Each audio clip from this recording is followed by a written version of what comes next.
Hello and welcome to my best of 24 series where we dive into what we consider the best games of the year. Also, talk about the goods and the bads, and should you try these, and so much more. This isn't an official review. I already have coverage of this game on the channel. We have a lot of guides. I spent hundreds of hours on Elden Ring Shadow of the Erdtree, and I'm absolutely excited to share my time with you guys and give you guys some thoughts and opinions about it. One thing I ask is for you to go ahead, leave your thoughts on what games should I cover next, because this is going to be a series for the rest of the year. Now, with that in mind, I do have giveaway $75, aka a game of your choice. Just leave a comment and you have a chance to win. We'll select the winners. Make sure you like the video. When we get to 500, we'll select the winner. All right, with that out of the way, diving into this right now, here we go. Elden Ring gets Game of the Year nominations. Some people are mad about it, some people are excited about it. Personally, I think it's a great DLC and it's exciting. And we'll get into that topic in a minute, but I want to just take you through my journey in this game and help you understand, is it worth it for you? And then we'll go from there. First and foremost, you can't play this DLC without the base game. So you're going to have to spend the $70 to play the base game. And on top of that, you have to get through more than half of the game or so to get to a certain boss to unlock the DLC. So basically, it's impossible to play this game without beating most of the base game. So just keep that in mind as before we get into Shadow of the Erdtree. Wanted you to know that and for you to understand what happens. And the footage you're going to be watching is just some random bosses. Nothing too crazy, spoiler-ish. Some cutscenes here and there, but shouldn't be too heavily. You could just listen if you don't want any spoilers for the story, because I won't be covering that at all. Now, when it comes to Shadow of the Erdtree, you know, if you love the original base game, you're going to love this. If you haven't played the base game, then basically imagine an open world that doesn't hold your hand, lets you explore, create your own narrative, and figure out where to go, what to do. You might miss out on some quests, you might not. It's an expansive world, and there's plenty of NPCs and other quests that you can do if you feel like it. If not, you could just run around, fight some bosses like you see here. Basically continuing to fight bosses, but the difficulty of these bosses are varied. There's no one, linear path to each boss.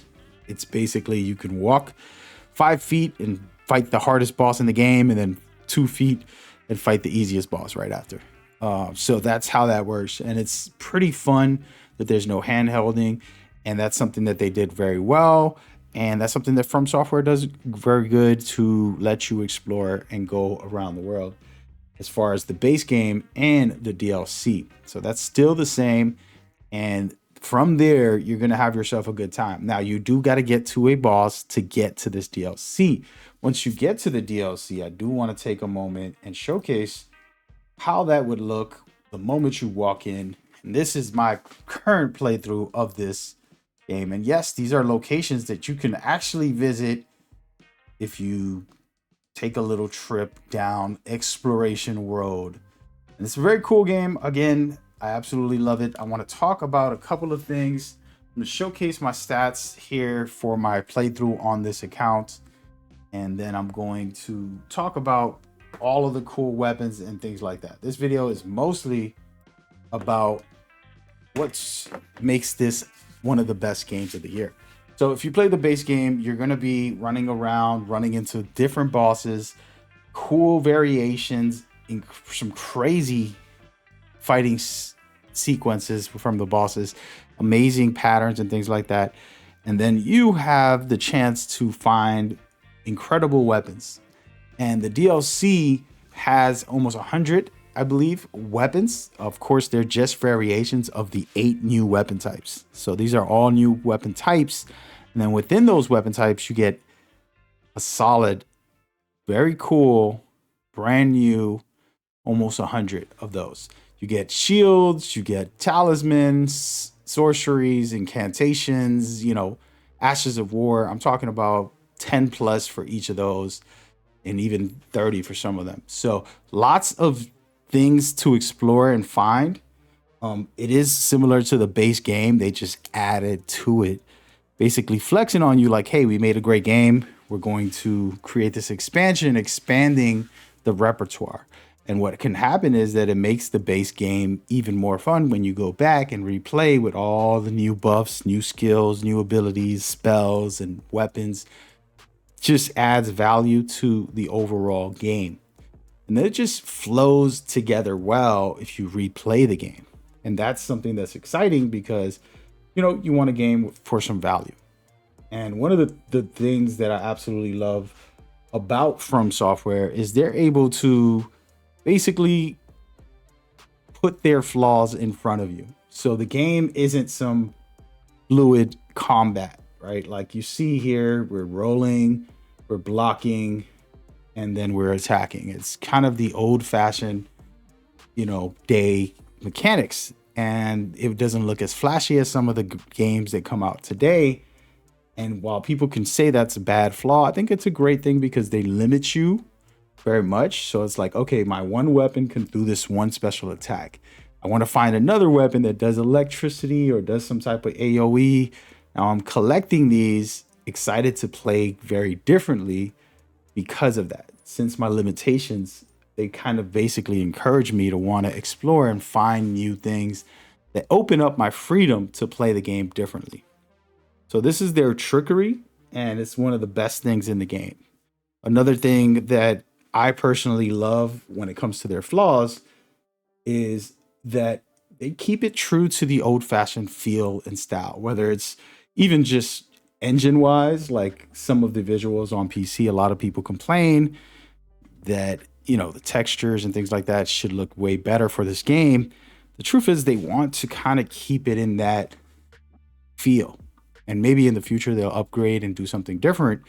But at the moment, this is what they've committed to.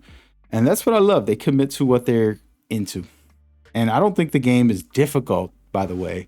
But I do believe that having the opportunity as a player to either buff up and get all the gear and level up and then go fight that boss that beat you at the beginning of the game, that's a fun factor. And Shadow of the Erdtree adds to that systems, and I think it's great. Now I want to talk about something that's very controversial, and the reason this game is my first one in the series of what's best of 2024 is because it's very controversial. For me to kind of advertise it's the best game of 2024 when it's just a DLC, people will get mad at me. But hey, I enjoyed the game. It was amazing. Now, yes, you have to own the game, and the only way to get this DLC is playing most of the game and getting to a specific bosses, completing a couple main bosses. And then you're able to unlock the DLC. So sure, it's not a game of the year because it can't be a game of the year without the base game. You can't purchase this by itself, okay? But if you did, and they did allow you to play it by yourself, I mean, they would have to do a couple tweaks. It still could be pretty fun.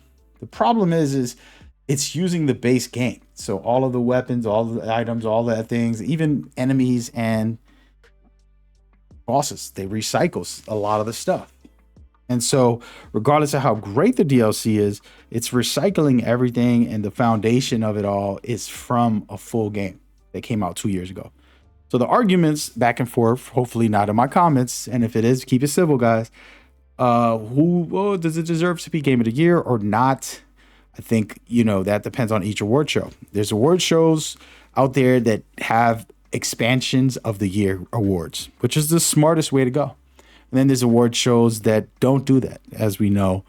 And people are upset because it's like, hey, you're putting a DLC as a game of the year. And if it wins, all chaos breaks loose. And I'll be laughing in the comments, recording some videos and reactions about this. But I just wanted to kind of share some perspective on both sides.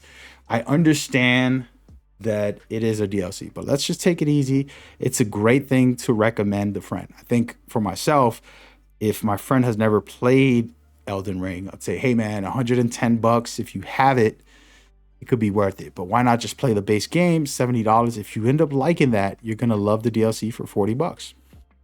And that is the right move. For 2024, the best DLC is Shadow of the Erdtree by Elden Ring. Okay. And that's how I feel. And that's where my thoughts and feelings are about this DLC, aka amazing content. And if it wins games of the year, guys, come back to this video and let's laugh together. Exciting times. By the way, I do have the giveaway for everybody. We're going to be doing this series as well. So in this series, we need to get 500 likes on some of these videos. So if you can like it and then leave a comment for a chance to win, let me know what you want with the $75. I'm going to give you the 75. You're going to do what you want with it. Are you going to buy a DLC with that? So can you buy the DLC and the game for 75 right now? Maybe it's on discount. Check. We'll see. But make sure you show some love. I appreciate you guys. It's a holiday giveaway for you. All right. Hope you are enjoying yourself. Take care of yourself. See you guys on the next one. Peace.